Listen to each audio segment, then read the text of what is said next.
Court के एक जज ने न्यायपालिका की आजादी को लेकर गंभीर चिंता जताई है। उनका कहना है कि अगर सरकार के लिए असुविधाजनक फैसले देने पर जजों का तबादला होने लगे तो ये न्यायपालिका की आजादी और भरोसे दोनों पर सीधा हमला है।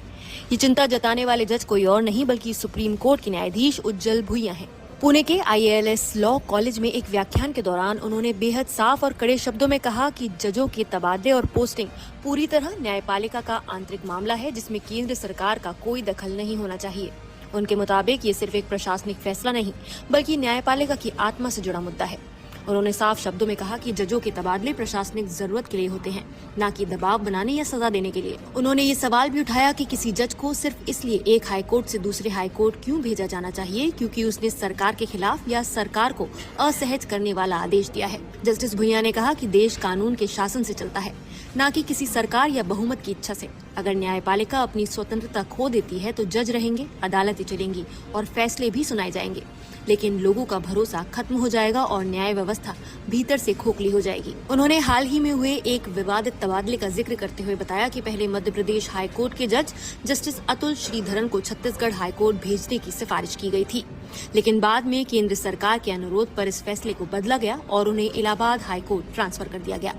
सबसे चौंकाने वाली बात ये रही कि कोलिजियम ने अपने रिकॉर्ड में ये दर्ज किया कि तबादला सरकार के कहने पर बदला गया है। जस्टिस भुइयां के मुताबिक जब कोलिजियम खुद ये स्वीकार कर ले कि उसने सरकार के अनुरोध पर फैसला बदला है तो ये न्यायपालिका की स्वतंत्र प्रक्रिया में कार्यपालिका के सीधे हस्तक्षेप का प्रमाण बन जाता है।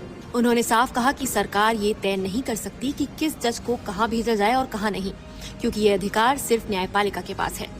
कानूनी जानकारों का मानना है कि ये तबादला इसलिए भी विवादों में आया क्योंकि जस्टिस अतुल श्रीधरन ने भाजपा मंत्री कुंवर विजय शाह के खिलाफ स्वतः संज्ञान लिया था, जिन्होंने सेना की अधिकारी कर्नल सोफिया कुरैशी पर आपत्तिजनक टिप्पणी की थी।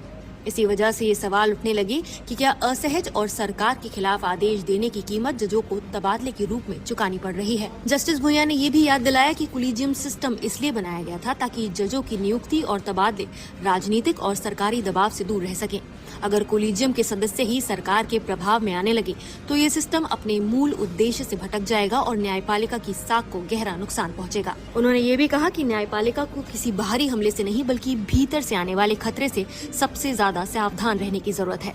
अगर किसी मामले का नतीजा सिर्फ ये जानकर तय होने लगे कि कौन सा जज सुनवाई कर रहा है तो ये लोकतंत्र के लिए बेहद खतरनाक स्थिति होगी। हालांकि जस्टिस भुइयां ने माना कि कोलिजियम सिस्टम पूरी तरह परफेक्ट नहीं है और इसमें सुधार की गुंजाइश है, लेकिन उन्होंने साफ किया कि समाधान ये नहीं हो सकता कि सरकार को जजों की नियुक्ति और तबादलों में ज्यादा भूमिका दे दी जाए। उनके अनुसार मौजूदा विकल्पों में कोलिजियम सिस्टम अब भी बेहतर है। अपने भाषण के